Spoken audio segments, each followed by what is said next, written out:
starting our Q2 theme. We just finished our Q1 theme of owning the leader within, and as we go into Q2, we are starting our theme of communicating with clarity and confidence, where we have Chris Deshazor here with us today, who will be doing his presentation on communicating with purpose and accountability. So yeah, in today's session, as Jay mentioned, we are going into communicating, April session, communicating with purpose and accountability. We did hand out a one-pager out this morning. We printed it out, and I am adding it in the chat right now. So everybody who is remote, it is right there, and you can download it for today's session. But yeah, if you guys miss any of Q1s, we have all the YouTube videos up there. Please watch them. Please send us in the question at the end of the video to earn credit for that. We have pins ordered, so pins will go out as soon as they come in. So thank you for everybody who cleaned up or finished up Q1. And then, yeah, if you guys have any questions, please unmute, please use the chat, and yeah, turn on your cameras if you guys would like to. But yeah, Dr. Everbar, do you want to introduce Chris or anything? You have anything you want to say? Good morning, everybody. Thank you for being on this morning, and special thanks to Chris Deshazor. Met Chris some years ago. It's probably been like 10 years when he was at Citrix, and we reconnected recently, and he is quite a blessing to us. He's spoken to our students a few times, and yeah, we're just excited to hear what he's going to present today. So I'm not going to delay any further. Well, thank you, Dr. Fabara. It has been 10 years. Time moves a little bit too quickly. Today, the topic that you guys have given is communicating with purpose and accountability. So before I begin, I'd like to thank you for this opportunity to meet with everyone. And if you will turn your cameras on, it does make it a little bit easier for me to see you and to kind of read those facial expressions. This will be interactive. I have some questions for you. And if you have questions, please put them in the chat as well as we go through this. So first thing that I want to start with today, I'm not here to help you win conversations. I am here today to help you create better ones.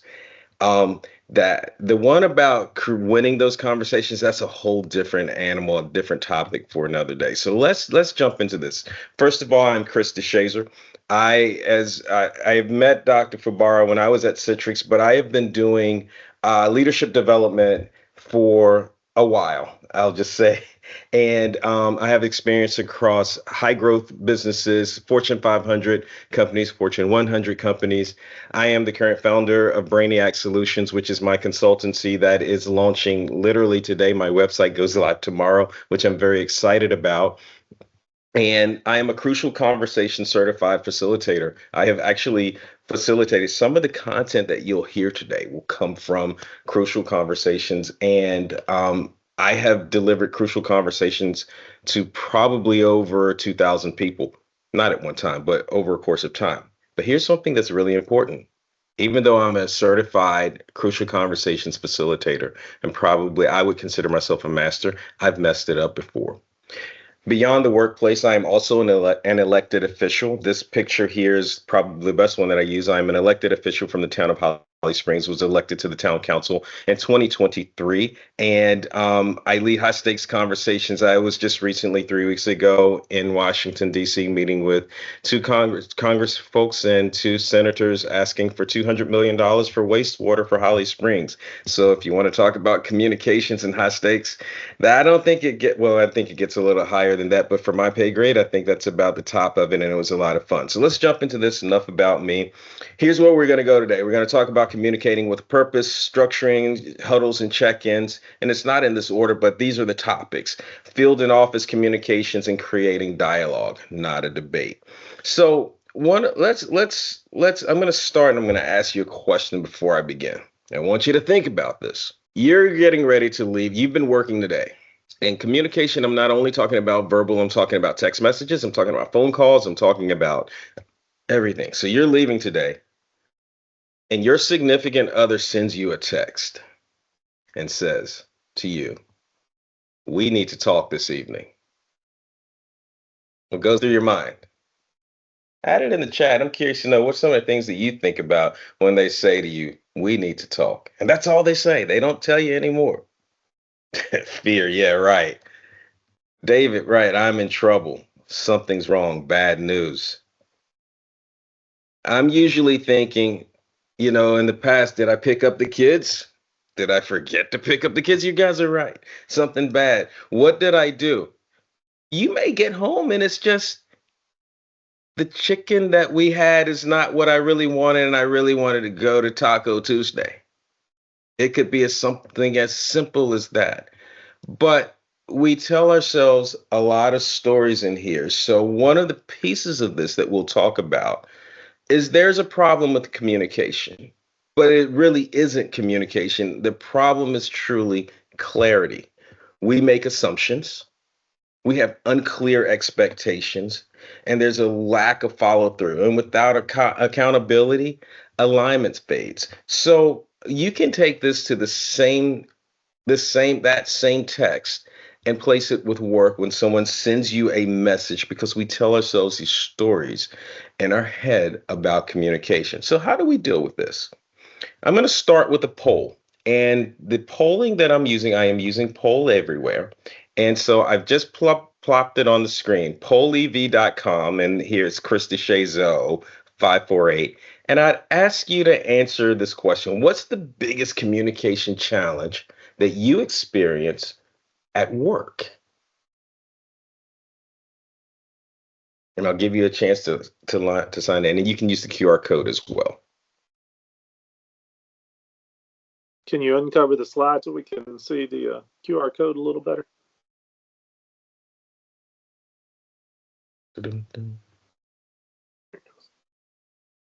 That's much, guys.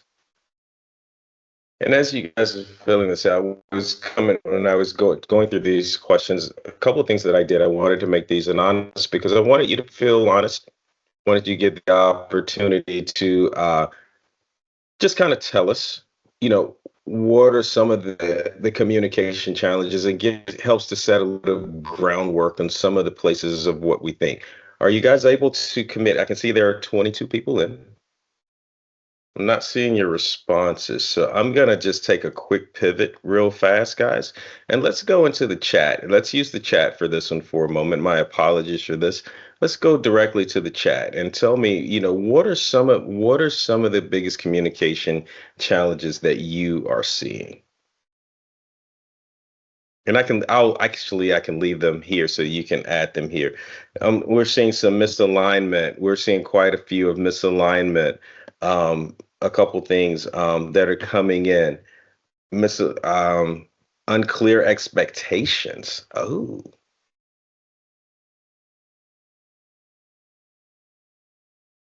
Or if you want to also come off of mute, you can feel free to come off of mute if you have even an example of that you'd like to share.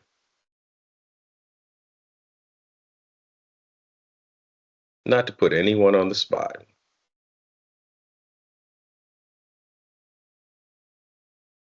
Oh, Jeremiah, I like that. Due to communication styles. I will tell you that I didn't really touch on communication styles in this session. But that is a very interesting point. So a couple of the things that are important here when we start to talk about communication challenges that we have, usually there can be style differences. There may be unclear expectations, sometimes lack of follow through. But what happens when there are communication challenges? It goes back to that first slide, and it goes back to clarity. We're not clear about what we're doing. So one of the things that we really wanted to talk about this morning was dialogue versus debate. So in the beginning, I started the conversation by saying, we are not here. My job is not to tell you how to win. You ever been in a heated debate with someone in a conversation, and as you're going through this debate and this conversation, this heated conversation, after a few minutes, you say, what were we really talking about? And you start to think about it. And when you go through this, the goal of a conversation determines its outcome. So if you go in and you say, my job is to win, no matter what happens with this conversation, I'm going to you're focused on being right. Others become, they are the obstacle.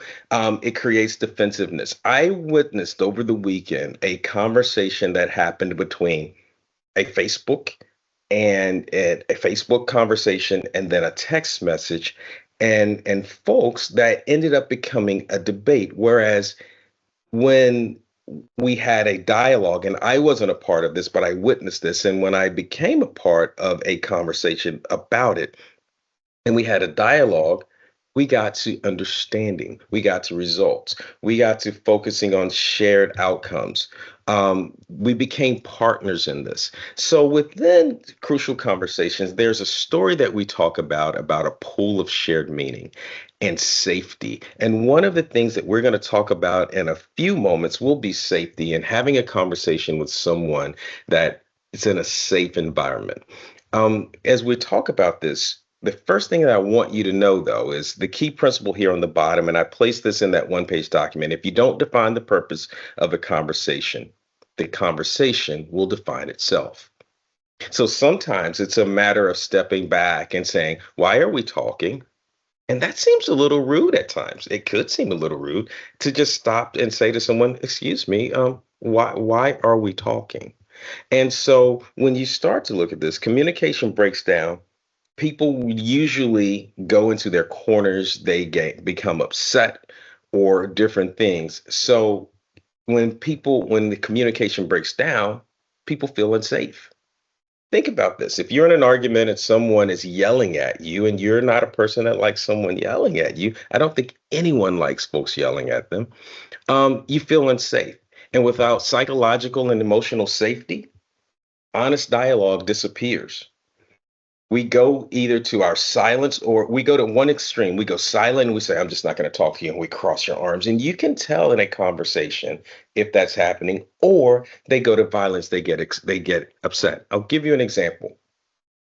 Years ago, I was working with a colleague, and I had to give some feedback. And the feedback was right after a meeting, and the colleague had actually given a presentation. And I started to give this feedback in a one-on-one. And immediately, as I started to give the feedback, I was reading the body language. The arms crossed, the head dropped. She took a really deep sigh. And from there, I knew that I'd lost her. So what did I do? I remembered that she was not feeling safe. She was feeling attacked. And in my head, I could have easily said, well, I'm not attacking her. But I noticed that. So I stopped.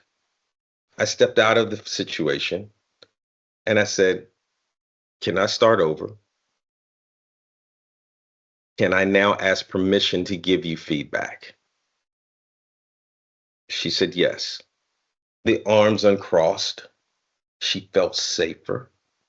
And I began to give her feedback on the situation in which we were talking about. What happened there was she was feeling unsafe because I was giving her feedback in a situation that she wasn't prepared for.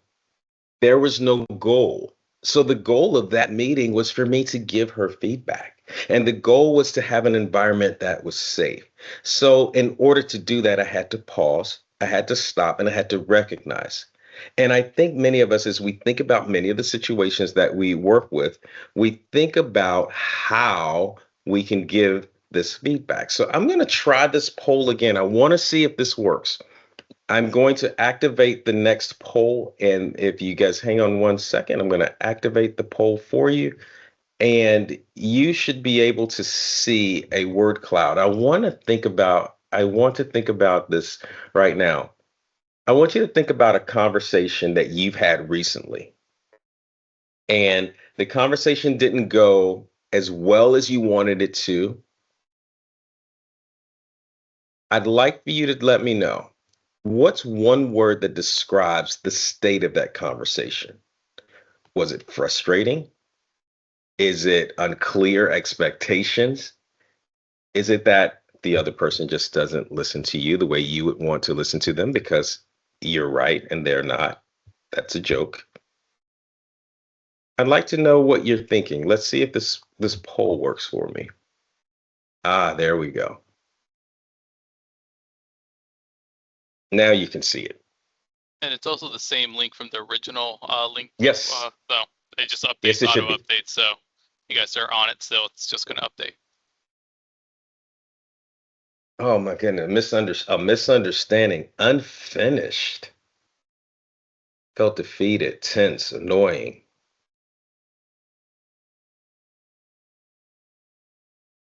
Silent.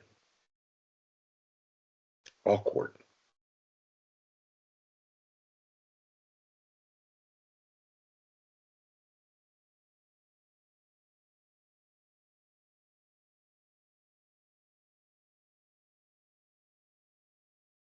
Defensive, tense. I'm seeing frustrating is growing. And the thing I love about this word cloud is the more if you have the same thing, that's how the larger of the word. Combative. Oof. One of the things that I haven't seen in here, and this is a conversation that didn't go the way you wanted it to go, but I haven't seen someone say, it was just okay. We're never going to say that this was fine. It's okay. It's okay that you walked away angry with me. It's okay. Roy, it's okay that we're not seeing eye to eye today. Roy, we're good. We don't say that. So when you start to think about these things, my job, I think one of the things that I wanted to give you today was some tools. One of the things that I wanted you to walk away with today was a few tools. So through the next couple of sections, what we're going to talk about are some tools, and I'll give you some examples. And you're going to have an opportunity now to come off of mute and help me out a little bit, because this is where really we start to have a little bit of fun. So first and foremost, I'm going to teach you a framework called the STATE framework. The STATE framework is directly out of Crucial Conversations, and it is one of the core principles of Crucial Conversations and the way that we can help to create dialogue. Now, remember, we are not trying to win a dialogue. So I want you to think about this conversation that you just said. It was frustrating. You felt attacked. You were anxious. It was defensive, awkward, dismissive, combative, all of those things that you said. Now we're going to pause and we're going to teach you the STATE framework. So I'll give you a scenario, and then I'm going to ask anyone to come off of mute, and we're going to play this a second time back using the same STATE framework. So the STATE framework is very simple. You have facts. You're going to share your facts. Here are the facts of what I am seeing. These are the facts that I see them as I see them. Then you're going to tell your story. Your story is really what your perspective of this is. And then you're going to ask for their thoughts. Now, where we always, as a human person, a lot of times get into trouble is because we'll get there and then we'll tell them what we think that their path should be. But we have to learn about brevity. And then the bottom part of this is how you talk tentatively and you encourage testing to make sure that you leave the door open. But let me give you the example of this. So you're in, and I'll go with an office setting. Actually, I'll use the example of your significant other sent you a text message. And that text message made you feel some kind of way. And so this caused a little bit of unfun conversation at home. Okay? So you get home from work, you've had a crazy day, and you get home and you can feel the tension. So this is how STATE framework works. Significant other. You sent me a text that had 3 words, we need to talk. 4 words, sorry, I can't count. 4 words, we need to talk. That's a fact. When you sent me that text, it made me feel like something was wrong. I felt very uneasy because I had had a very tough day. That's your story. Your ask, can you tell me what's going on? Now, here's where where it really gets good is you pause, you stop. You let that person answer. You let the other person answer. Now, what happens if they say, I don't know, nothing? Do you start screaming? No. This is where you start to encourage testing. You ask another question, and your job is to create a dialogue. And it's okay to say, I just want to create a dialogue. I just want to understand what's going on. Do you see how this can make creating a dialogue to getting especially some of these frustrating or anxious or where you're feeling attacked, make some of these conversations feel a little bit more like a dialogue? So, is there anyone that would be courageous to come off of mute and give a scenario, and let's try this real time, real life using this? I know this is the first time you're seeing this. I'm very skilled at this one, and I've done it a million times, but I'm curious. Any takers? You want to raise your hand and come off of mute, or just come off of mute?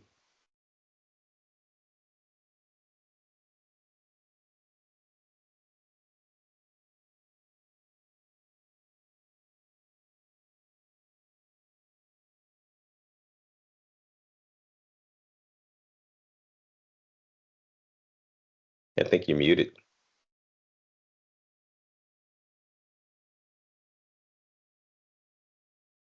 No takers? Let's try it this way. Someone give me I need a situation. I'd like to try this because I gave you pretty much a very generic situation based on a topic that I was talking about, but I'd love another one so I could show you how state really works in real life. And I will say to you that I have utilized the state method a lot. I use it. If you were to ask my family, they will tell you that, yeah, they don't know that I'm using the state method, but they know that this is something that I do. Any takers?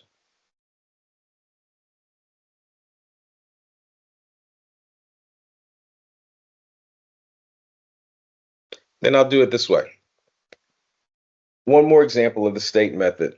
In that conversation that I told you about I was giving the feedback with a colleague. In that particular situation, during that time, I was pretty much learning about crucial conversations, and was probably about a tenth of the way inside of learning how to deliver that properly. And this is one of the times in which I think that I did it right, because I paused when I stepped back out of the situation and I asked for permission. I said, and I'm kind of paraphrasing here, but I said, during the meeting today, you stated this, this, and this. During the meeting, when you stated this, it made me feel like you were not in agreement with our manager, and it made me feel like you guys were having a very strong disagreement. Can you tell me what's happening between you so that I can help you? And that's kind of that is what I said. And with that, she stepped into I didn't recognize that. What did you see? So she asked me a question. I was like, oh.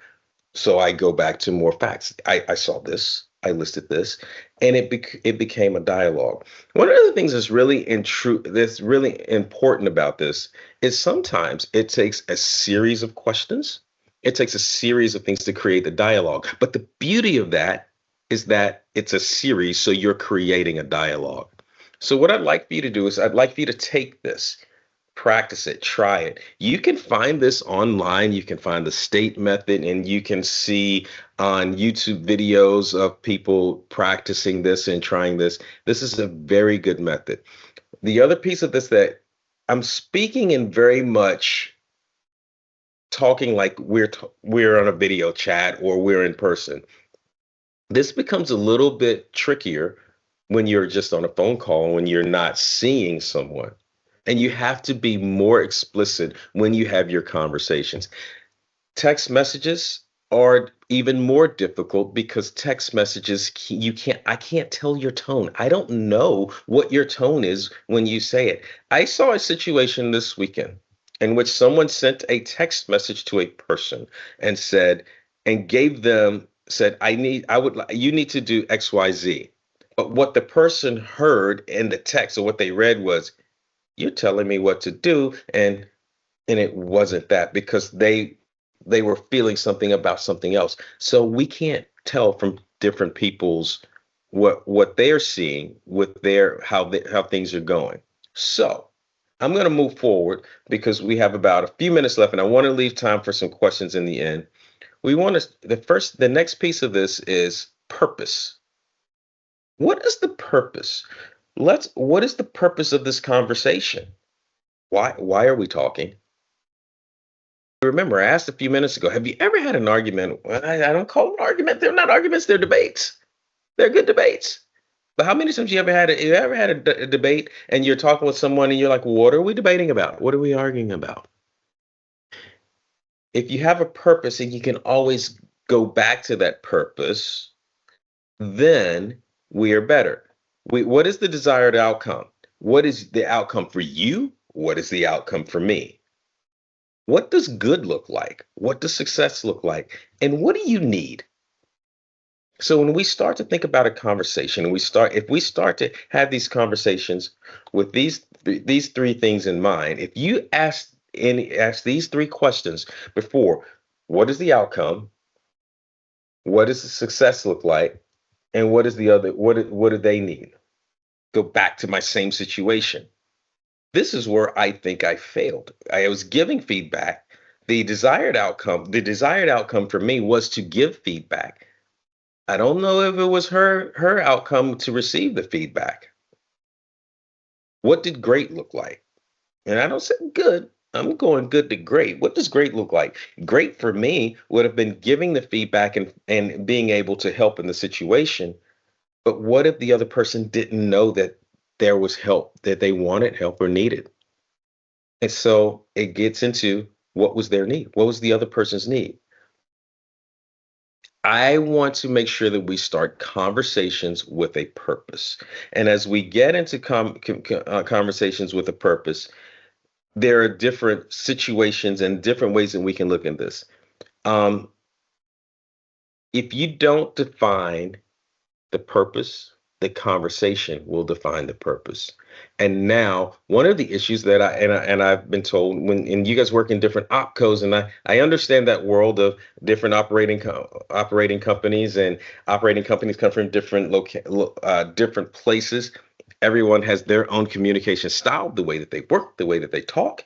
When I see those things, those are important to understand communication styles, as someone mentioned earlier, and purpose, because the purpose for one OpCo may be different for the communication for another. So as we get into this a little bit more, I'm not going to do this. Let's do this poll. I will do the poll. I will do the final poll. If you go to your same poll, the next link.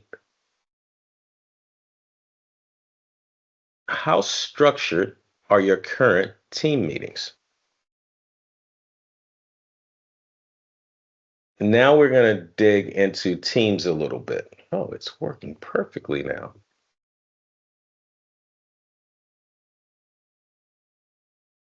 How structured are your current team huddles or check-ins? Ooh, very structured. I am very happy to see that no one is saying we don't have regular huddles. That is a plus.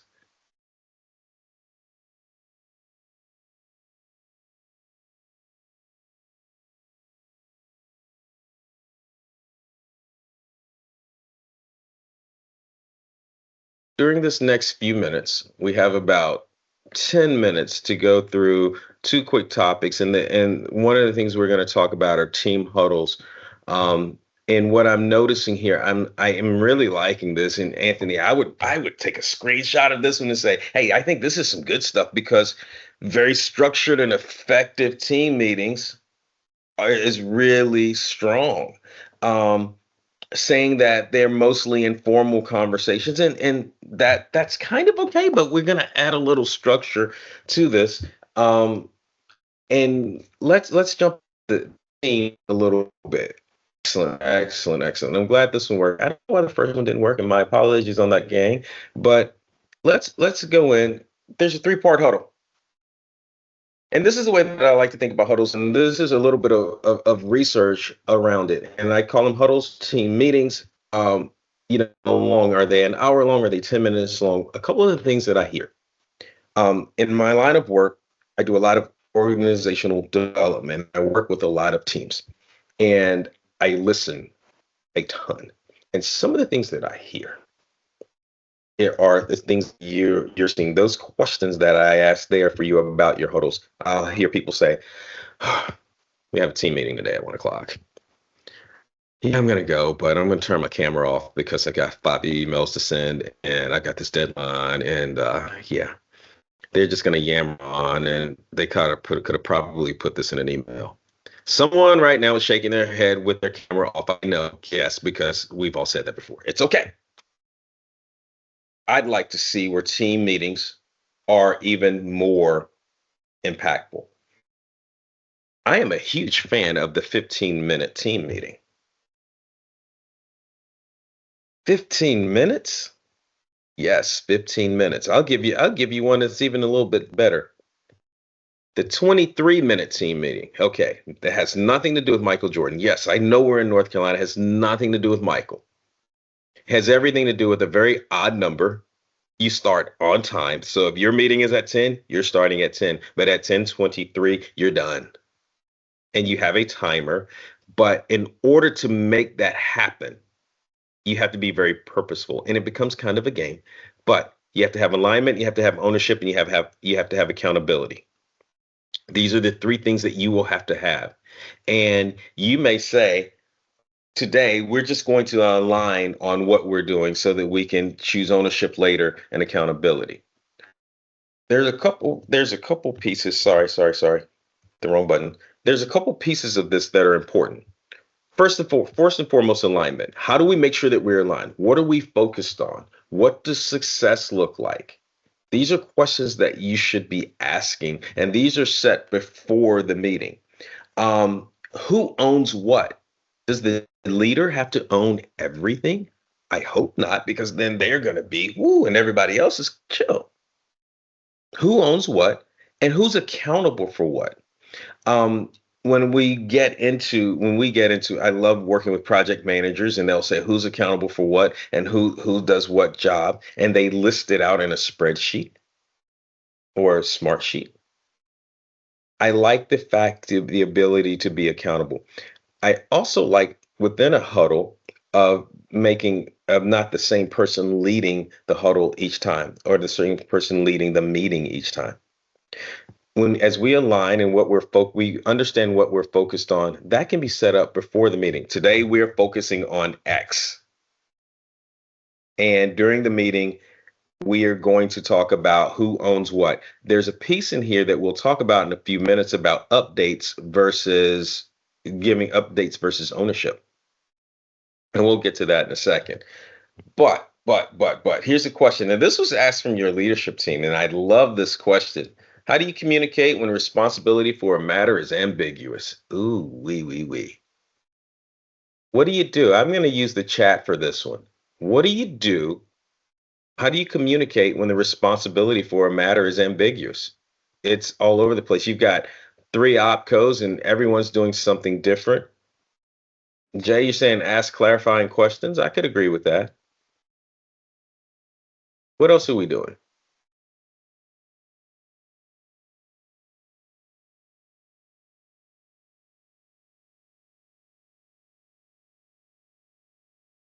Ooh, I really like that, Kelly.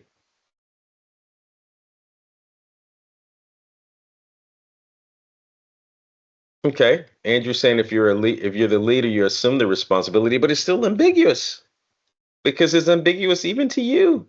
But I really also like this answer of it's ambiguous and we're working through it. Keep in communication and adjust. Letting folks know that, and one of the things that's really interesting for me is um, in my past, working in a very large company and working in a global company in which my night is their morning and the call for night meetings and people are we work many hours. That's fun. But as they are asleep and they're waking up and there's language barriers and there's time barriers and there's all these different things, many things become ambiguous. One of the things that's important is we have to go back. I go back a page and say, how do we align? We first write things down. And we have to have centralized repositories, writing things down and defining ownership and trusting the ownership. Trusting that if I say that if Dr. Fabar and I are working on two different things and we're in two totally different operating companies, but he has a responsibility and I have a responsibility, we keep each other accountable on those responsibilities. And if we add Roy, I'm just seeing who's on the screen here. We add Roy into the mix, and now Roy has his responsibility. We have to go to him. And then when things are ambiguous, I do agree, acknowledge, okay, this is a little ambiguous. We're going to work through this, but we need some focus. The other pieces of this that is the communicating between the field and the office is field communication challenges versus office communication challenges. I'm going to give you a statement that I say many a times in my public servant phase of life. Your view of the stage depends on your seat in the audience. I'm going to pause and think about that for a second. Your view of the stage depends on your seat in the audience. What am I meaning? I'm going to see it my way because this is where I am. I am actually in the field. I'm working. I'm fast paced. I have to be concise. Everything is explicit. I'm running. The office may not be able to see it the way that I do. So what do I have to do? Sometimes I may have to explain and have a dialogue. Let's go back to the first part of this. Have a dialogue about what I see so that they can see it from my point of view. And then my question to the office may be, how do you see it? When you were seeing this particular issue, how did you see this? So now you can start to see things from each other's point of view. What does that create? That can create alignment. And when they understand what you said, we're understanding each other. Now we can close the loop. One of the things that's really interesting here is it says, and I wrote here, alignment, always close the loop. Can you repeat back the plan? What does success look like to you? Asking those questions. And I chewed on this one for a minute because when I saw this and I've read this before and I got a little bit nervous because I said, if I'm having a conversation, if Chandler Rose and I are having a conversation, you repeat back to me what I just said. I may look at him and say, man, are you antagonizing me? I heard you. And I may get an attitude, cross my hands. I'm big and bad. It's all in how we say that because there's a good purpose behind it. But we have to make sure that we are all in alignment. Communication in the field, we want to look at what certain things happen. Meetings fail for one reason. People are not aligned. And I'm going to ask this question, and everyone on this call is probably going to smile to an extent. Has there anyone on this call that's ever showed up to a meeting wondering, why are we meeting? And then you get in there going, oh boy, we're doing this again. Everyone, we've all been there. We've all been there. And that comes from misalignment. And it may be that I didn't need it, but others did. So when communicating, one of the most interesting things that I've learned that I am learning today, we grow every day. Public servant, I serve on a council. I was with the council for 2 years, and there's an election, and the council kind of changed. And so we have a pretty a lot of new people. And when you have a newer council, the way that you do things change, the way that questions are asked are changed, the way that we communicate changes, and you have to be flexible. But the one thing that is very constant, and I was thinking about this as I was creating a lot of this content, the one thing that's constant through all of this is having a purpose, making sure that people are aligned and on the same page. And when they're not on the same page, understanding the why. So there are three takeaways, and I'm gonna get to this so we can get to questions. There are three takeaways. Start with a purpose. Define the outcome before the conversation begins. This is what I'm hoping to get out of this. Now, that can change throughout the course of that conversation, and that's okay. But you want to define the outcome. Create a dialogue. Seek understanding, not just agreements. State your conversation. Start with the facts. Tell your story. Ask for their version or their point of view. And finally, drive clarity. Close the loop. Confirm what was understood. This is what I heard in this conversation. Chris, you were just talking, and this is what I heard from you. Because if we're not in alignment, then okay, we may need to have another conversation. And what happens is you do this right at the end of the call. I've got another call, and you say to them, I have another call at 1:00, and it's 12:58, and they close the loop, and you're sitting there, you're looking at them like, that's not what I said. That's not what I said. Confirm. We need to revisit this, and we need to revisit this sooner rather than later. Follow up with an email, follow up with a Slack, follow up with your teams, follow up with the teams. Following up is a great thing. One of the things that we didn't talk about throughout the day with all of this was talking through social media, talking through text messaging. That changes the game. But if you still start with a purpose, create a dialogue, and drive clarity, if you do those three things, no matter what medium you're communicating with, you can have dialogue, and you can have accountability, and you can raise the level of what you're seeing. I'll leave you with this. You don't have to be a leader to create alignment. You just have to be clear, intentional, and willing to ask. It's just that simple. So I will open the floor now for questions or thoughts or questions. I'm pretty sure that's the next slide. Yes, questions. And we can use the chat, or you can come off of mute. Yeah, I have a question. How do you apply the state framework in a fast-moving environment where there's like no time to do the whole process or to do the whole framework? Practice. That's a great question, Antonio. That's a great. I stated earlier that I was a Crucial Conversation certified facilitator, and I said I messed it up before. That's a fact. I'm just saying. And it's one of those things in which you have to practice, and the more you practice and the more you use it, the more it becomes natural. If you can find something like that becomes very natural for you, then in your brain, as you're starting to think of your conversations, it happens quickly. We tell ourselves a story. So there's a deeper teaching to all of this, because there's a piece talking about facts and what are facts, and then what are stories. The stories are the things we tell ourselves.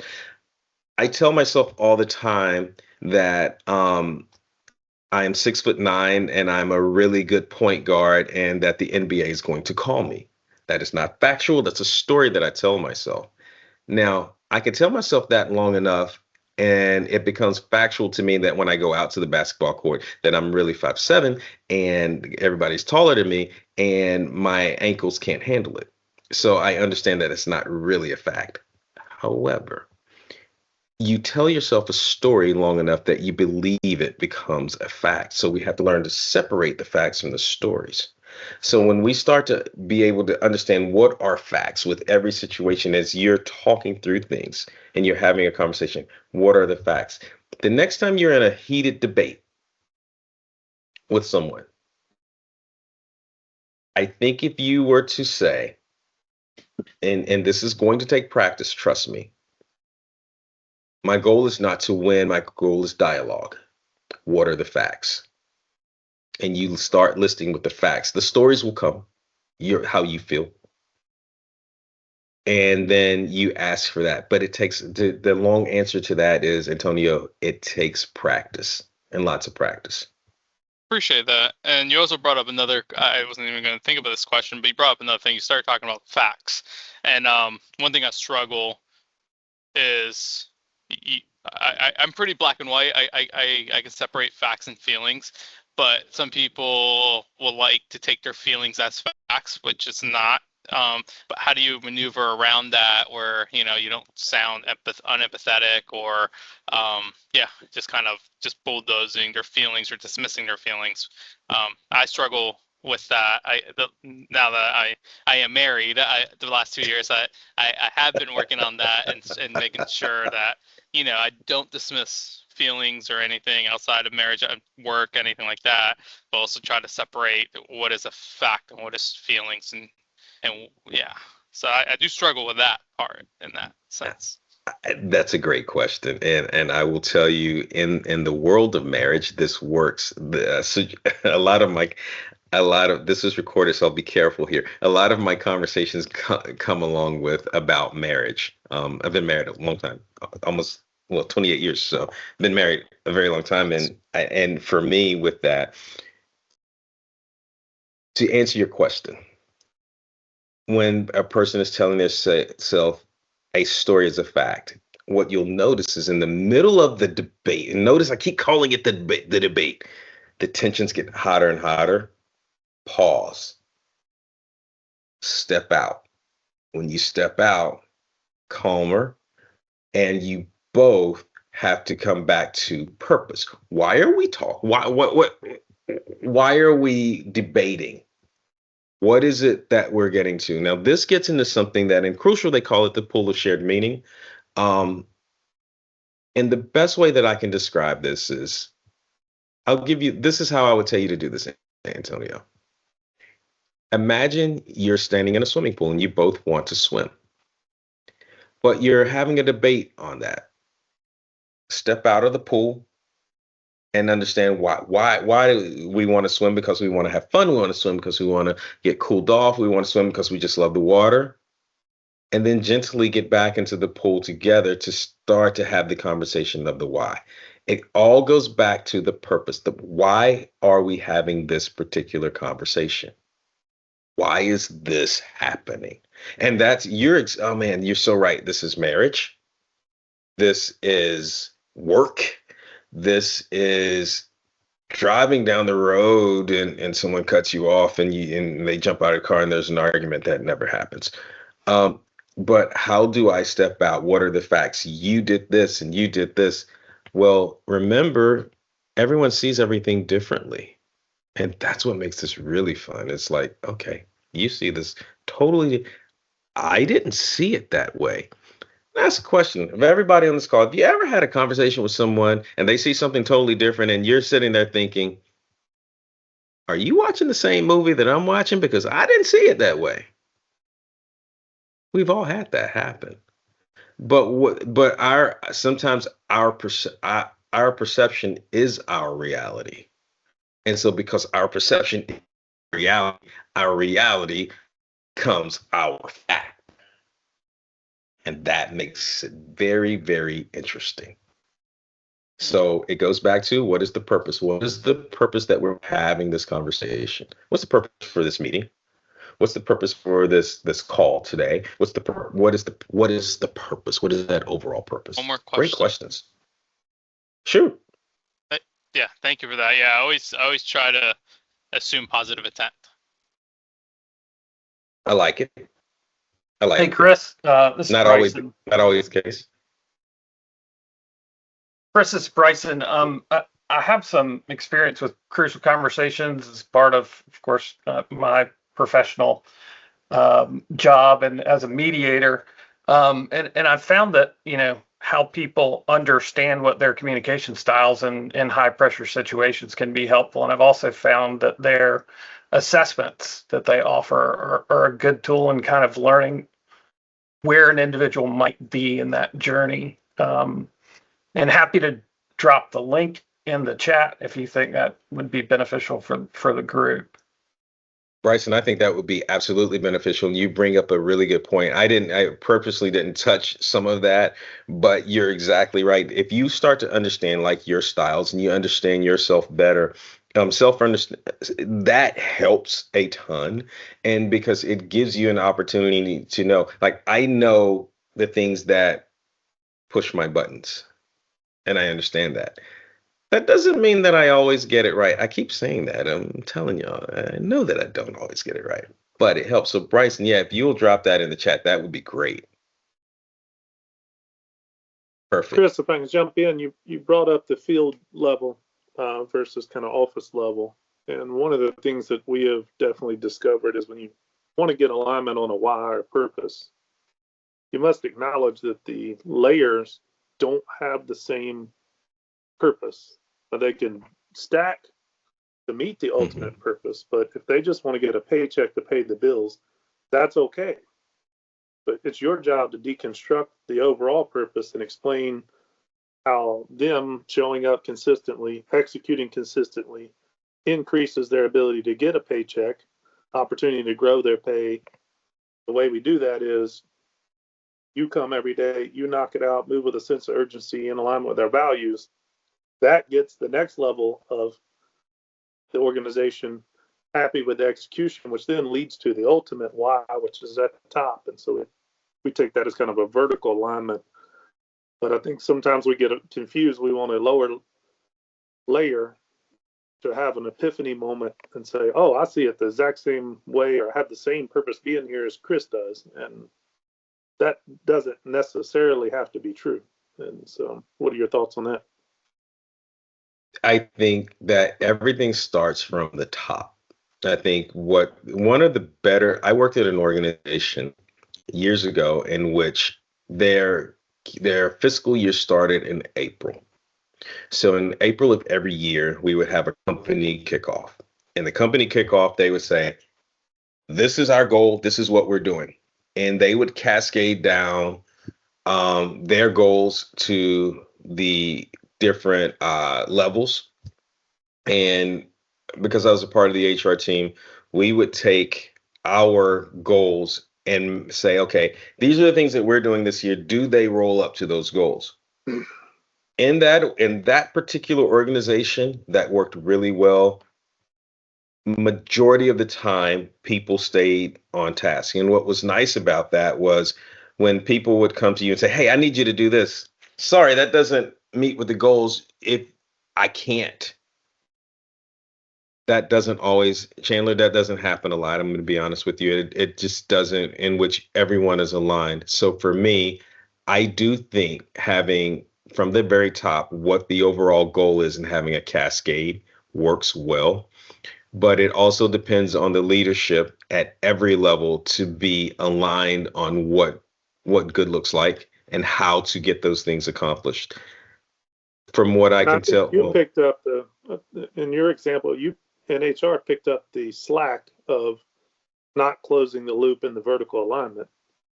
So it's one thing to cascade it down, but if you don't reconstruct it and build it back up, you assume they figured out to build it back up. And that's right. Where they start creating their own story and their own narrative, because you didn't explain theirs is in alignment from the top down. You didn't explain to them how it stacks and builds back to the top. And so then you're still left the loop open.